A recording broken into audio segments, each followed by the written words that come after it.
pertama terkait dengan prosedur. Tolong diikutin teknisnya, diyakinkan tidak ada yang terlewat.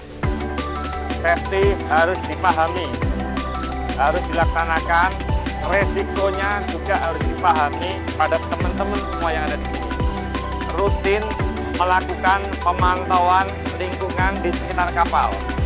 Jangan lupa, kita selalu mohon doa kepada Tuhan Yang Maha Kuasa agar proses yang kita laksanakan bisa dilakukan dengan aman dan penuh kemudahan. Pertamina, jaya, jaya, jaya!